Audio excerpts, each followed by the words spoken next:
Hello guys and myself Dev Sakur and welcome to all of you on this channel. So आज की इस video में हम लोग जेईई प्रिपरेशन के लिए बुक्स के बारे में डिस्कशन करने वाले, बट उसको डिस्कशन करने से पहले हम लोग कुछ इम्पॉर्टेंट पॉइंट्स डिस्कस करेंगे। जैसे क्या होता है कि हम लोग बुक्स तो बहुत सारी फॉलो करते हैं, जैसे मान लो हम लोग सिंगेज, एस.सी. वर्मा एंड अदर बहुत सारी बुक्स को फॉलो कर लेते हैं, बट किसी भी बुक को कंप्लीट नहीं करते हैं। सो हमारी प्रिपरेशन में सबसे बड़ी मिस्टेक यही होती है कि अगर किसी भी बुक को फॉलो कर रहे हो तो उस बुक को पूरी तरह से कंप्लीट करो। हज़ारों बुक फॉलो करने से अच्छा है कि सिर्फ एक बुक फॉलो करो। अब अगर हम लोग बात करें, जैसे अगर हम लोग कभी भी टॉपर्स का जो इंटरव्यू होता है वो जस्ट जब चेक करते हैं तो क्या पाते हैं कि उन लोगों ने बहुत सारी बुक्स फॉलो की होती हैं, बट हाँ, इम्पॉर्टेंट पॉइंट क्या है कि वो प्रिपरेशन कब से स्टार्ट कर रहे होते हैं। ये भी तो ध्यान दो कि उन्होंने प्रिपरेशन कब से स्टार्ट किया होता है। उन्होंने प्रिपरेशन 6 क्लास से स्टार्ट किया होता है। सो जब आप 12th पे होते हैं या 11th पे होते हैं तब आप 11th एंड फर्स्ट ईयर का कोर्स पढ़ते हैं, बट वो 6, 7, 8, 9, 10 तक आते आते वो पूरा सिलेबस कवर कर चुके होते हैं। सो उनके पास इतना टाइम होता है कि वो बहुत सारी बुक को फॉलो करके कंप्लीट कर सकते हैं।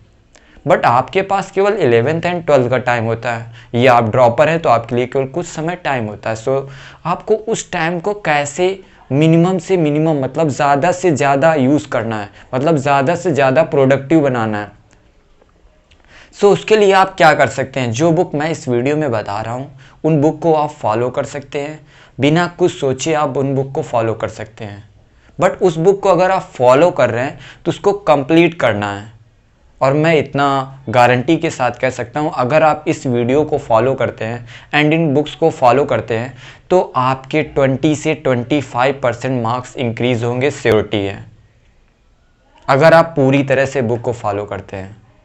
सो बिना कुछ टाइम को वेस्ट के हम लोग इस वीडियो को स्टार्ट करते हैं। सो सबसे पहले बात करते हैं, जैसे हम लोगों को पता होता है कि ये बहुत सारी बुक्स होती हैं जो हमारी जेईई प्रिपरेशन में वर्क करती हैं। जैसे अगर हम लोग बात करें Irodov, S C. Verma, D C. Pandey, Cengage, O P. Tandon and बहुत सारी बुक्स होती है, ETC अदर बहुत सारी बुक्स को हम लोग फॉलो करते हैं। बट इतनी बुक फॉलो करने की कोई इंपॉर्टेंस नहीं है।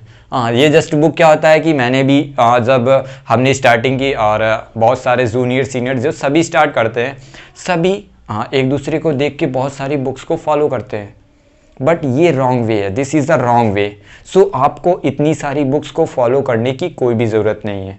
तो भैया कौन सी बुक को फॉलो करें? अगर भैया ये बुक फॉलो नहीं करने तो कौन सी बुक फॉलो करें? सो सबसे मेन इंपॉर्टेंट आता है, सभी टीचर ने बोलते होंगे, सभी ने बोला होगा, अगर आप कभी जेईई की प्रिपरेशन या नीट की प्रिपरेशन करते हैं तो सबसे मेन बुक होती है NCERT, जिसको बोला जाता है गॉड ऑफ जेईई मेंस, या आप उसको बोल सकते हैं, क्योंकि उससे अगर हम लोग जस्ट अगर कंपेयर करें वेटेज वाइज तो अराउंड केमिस्ट्री का 60%, जो 60% वेटेज होता है वो NCERT से ही आता है। सो केमिस्ट्री के लिए तो ये गॉड के समान है। सबसे इंपॉर्टेंट की बात करें तो केमिस्ट्री के लिए सबसे इंपॉर्टेंट है। अगर वहीं पे बात करें फिजिक्स में तो फिजिक्स में केवल 21%। सो फिजिक्स में कवर तो करना ही है, क्योंकि 21% भी बहुत important. So NCERT is must. And math में थोड़ा सा ब्ला ब्ला बोल सकते हैं, क्योंकि उसमें 10% होता है। सो मैथ के लिए उतना इंपॉर्टेंट नहीं है, बट फिजिक्स एंड केमिस्ट्री के लिए मोस्ट इंपॉर्टेंट है। सो हमें NCERT तो फॉलो करना ही है, NCERT को फॉलो करना है। बट केवल NCERT से क्या भैया काम चल सकता है? नहीं, केवल NCERT से काम नहीं चल सकता है। NCERT के अलावा भी हमें कुछ बुक्स फॉलो करनी पड़ेंगी। अब वो कौन कौन सी बुक है उसके बारे में भी डिस्कशन कर लेते हैं। जैसे अगर हम लोग केमिस्ट्री पे आते हैं, केमिस्ट्री में सबसे पहले बात कर लेते हैं इनऑर्गेनिक की। तो इनऑर्गेनिक में कोई भी बुक्स, अदर बुक्स नहीं फॉलो करनी है। इनऑर्गेनिक में सिर्फ NCERT फॉलो करनी है। अगर आप इनऑर्गेनिक में हर NCERT को कैसे फॉलो करेंगे? NCERT को जब भी उसको रीड करें और उसमें जो इंपॉर्टेंट पॉइंट्स है, जैसे कुछ रेड से कुछ पॉइंट्स लिखे होते हैं, कुछ बॉक्स में लिखे होते हैं, सो उन पॉइंट्स पर भी ध्यान देना है। हम लोग क्या करते हैं, उन पॉइंट्स को छोड़ देते हैं, बट नहीं, वो पॉइंट्स बहुत ज़्यादा इंपॉर्टेंट है। सो NCERT को लाइन टू लाइन रीड करना है, और जो लाइन हमें क्या लगे, इंपॉर्टेंट लगे, सो उसको अंडरलाइन करो। तो ये एनसीईआरटी होती है। एनसीईआरटी का रीड करने का ये तरीका होता है कि अगर कभी भी दोबारा उस बुक को ओपन करो तो हमें दोबारा उस बुक को पूरा ओवरऑल पढ़ने की जरूरत नहीं पड़े। अगर एक चैप्टर ओपन कर रहे हो तो उसमें पहले से ही अंडरलाइन हो, ताकि हमें सिर्फ इंपॉर्टेंट पॉइंट को रीड करने की जरूरत पड़े। अब नेक्स्ट बात करते हैं, जैसे अगर हम लोग बात करें ऑर्गेनिक केमिस्ट्री की, तो ऑर्गेनिक केमिस्ट्री को मैंने प्रियोरिटी वाइज लिखा हुआ है। अब सबसे पहले बात आती है, सबसे पहले तो हमें एनसीईआरटी तो कंप्लीट करनी है, मस्ट है। एनसीईआरटी को पूरी तरह से ऑर्गेनिक के लिए भी कंप्लीट करना है। अब उसके बाद क्या करना है, अगर आपके पास कोचिंग मटेरियल है तो उसका जो कॉन्सेप्ट है वो फॉलो कर सकते हैं बाई चांस। बट आप अगर मान लो सपोज कोचिंग नहीं कर रहे हैं, सो आपके लिए जो अगर आपको कॉन्सेप्ट, अगर आपके कॉन्सेप्ट वीक हैं तो एनसीईआरटी तो पहले आपके कॉन्सेप्ट बनाएगी। बट अगर तब भी प्रॉब्लम्स आती हैं तो आप फॉलो कर सकते हैं सोलोमॉन्स की। हाँ, ये वैसे फॉरेनर ऑथर है, बट अगर आप इनको नहीं फॉलो करना चाहते हैं तो आप फॉलो कर सकते हैं आरसी मुखर्जी की, क्योंकि वो भी हमारे उस हिसाब से अच्छी बुक है। अगर थ्योरी बेस्ड पे देखें तो अच्छी बुक है।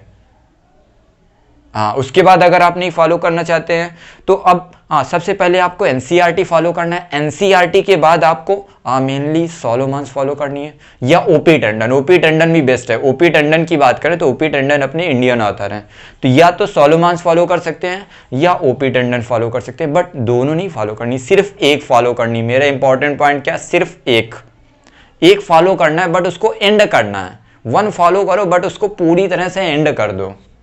सो वन फॉलो करना है और उसको पूरी तरह से कंप्लीट करना है। सो अब उसके बाद आता है कि प्रॉब्लम सॉल्विंग कैसे करेंगे। बट अगर आप एमएस चौहान और एक कॉन्सेप्ट की भी प्रॉब्लम पूरी तरह से सॉल्व कर लेते हैं सो आपके लिए बेस्ट है। बट अगर आप तब भी आपको अगर टाइम मिलता है तो आप तीसरी बुक भी फॉलो कर सकते हैं। वो कौन सी, एमएस चौहान। बट जब टाइम मिलता है, अगर वो पूरी तरह से वो बुक्स कंप्लीट हो चुकी हैं तो तभी एमएस चौहान पे आना है।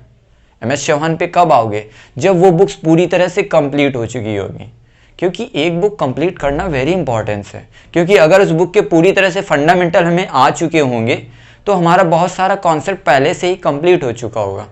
अब जस्ट हम लोग आते हैं फिजिकल केमिस्ट्री पे। तो फिजिकल केमिस्ट्री पे क्या करना है, सबसे पहले एनसीईआरटी करनी है। NCERT best. एनसीईआरटी से क्या होगा कि हमारे कॉन्सेप्ट बन जाएंगे। एनसीईआरटी से हमारे क्या होगा, कॉन्सेप्ट बन जाएंगे। बट उसके अलावा अगर हमें प्रॉब्लम सॉल्विंग करनी है तो एनसीईआरटी लगभग प्रॉब्लम सॉल्विंग नहीं करा पाएगी। तो एनसीईआरटी से कॉन्सेप्ट हमारे बन जाएंगे, बट प्रॉब्लम सॉल्विंग के लिए हमें फॉलो करनी होगी एनएवएसटी।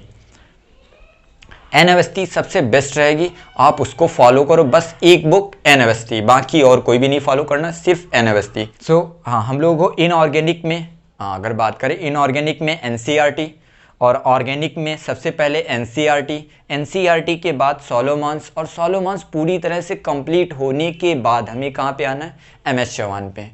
अब उसके बाद फिजिकल केमिस्ट्री में एनसीईआरटी और फिर आना है एनएवएसटी पे। तो इस तरह से हमें प्रियोरिटी वाइज भी मैंने लिखा भी हुआ और प्रियोरिटी वाइज ही फॉलो करना है। सबसे पहले जो फर्स्ट नंबर में है वो ज़्यादा इंपॉर्टेंट है, उसके बाद वो कंप्लीट होने के बाद सेकंड नंबर पे आना है। अब जस्ट हम लोग आगे चलते हैं, जैसे थर्ड नंबर पे अब हम लोग बात करते हैं फिजिक्स की। तो फिजिक्स में क्या करना है, सबसे पहले तो हमारे पास जो कोचिंग मटेरियल है। अब कोचिंग मटेरियल क्या भैया, कोचिंग मटेरियल कौन सी कोचिंग का फॉलो करें। सो जस्ट आपको पता है जो टॉप 5 कोचिंग्स हैं आप उनका मटेरियल फॉलो कर सकते हैं। अगर आप वहाँ पढ़ रहे हैं तो बेस्ट है, नहीं भी पढ़ रहे हैं तो आप वहाँ का मटेरियल ले सकते हैं। बट बेस्ट मटेरियल होना चाहिए, क्योंकि वो मटेरियल पहले से एक्सपीरियंस करके और उसको उसमें कोई भी मिस्टेक्स नहीं होती हैं। तो आपको टॉप 5 कोचिंग्स का मटेरियल फॉलो कर सकते हैं, या अगर आप कोचिंग्स का मटेरियल नहीं फॉलो करना चाहते हैं तो आप बुक्स फॉलो कर सकते हैं। जैसे आपको एससी वर्मा बेस्ट है।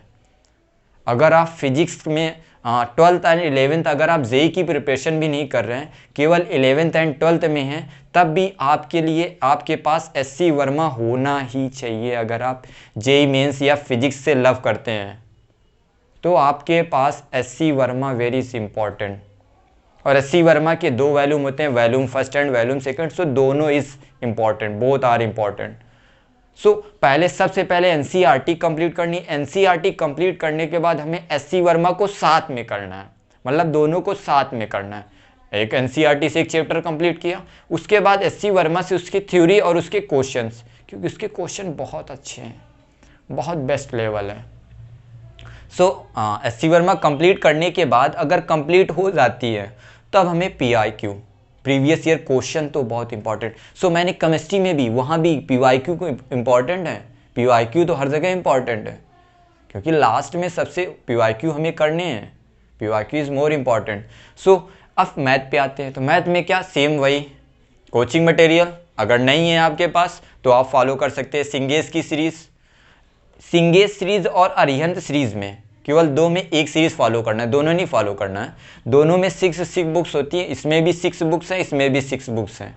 सो आपको केवल एक सीरीज़ फॉलो करनी है। मेरे हिसाब से अगर प्रीफर करना चाहते हो तो अरिहंत प्रीफर कर सकते हो, बट बोथ आर, दोनों ही बढ़िया है, दोनों अच्छी हैं। सो अगर आप ज़्यादा मेरे हिसाब से प्रीफर करना चाहते हैं तो अरिहंत आपके लिए बेस्ट रहेगी। इसकी 6 बुक्स आती हैं। अगर आप 6 बुक्स नहीं कंप्लीट कर पाते, इतना टाइम नहीं है, तो एक टू बुक्स का भी सीरीज़ आता है, वो कंप्लीट कर सकते हैं।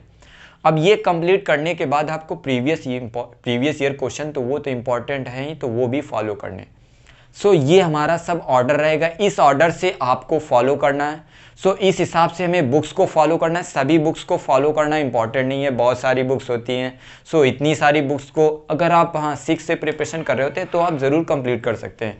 बट जो अराउंड, जैसा मैंने एक्सपीरियंस किया हुआ है, 90 से 95% बच्चे जो होते हैं, स्टूडेंट्स होते हैं, वो 11 से ही अपनी प्रिपरेशन स्टार्ट करते हैं। सो अगर आप 11 से प्रिपरेशन स्टार्ट कर रहे हैं या 12th पे हैं या ड्रॉपर हैं, सो आपको ये बुक्स फॉलो करना इंपॉर्टेंट है। आपका इन बुक्स से आप अराउंड 20 से 200 से 250 तक मार्क्स अटेंड कर सकते हैं। बट आप सोचते हैं कि 300 मार्क्स, तो वो वही बच्चे होते हैं जो 6 से प्रिपरेशन कर रहे होते हैं। जितना भी मैंने एक्सपीरियंस किया हुआ है, वो वही बच्चे होते हैं जो 6 या 7 या 8 या 9 से कर रहे होते हैं, क्योंकि उनके पास इतना टाइम होता है, या 9 से भी कर रहे होते हैं तो इतना टाइम होता है कि वो 9-10th तक आते आते अपना पूरा सिलेबस कवर कर लेते हैं। मतलब वो 11th का जब आप रेशियो एंड प्रोपोर्शन पढ़ रहे होते हैं, तब वो आके ये सब जो आप बोल सकते हैं कैलकुलस, जो फर्स्ट ईयर एंड 12th में होती है, वो कैलकुलस कर रहे होते हैं।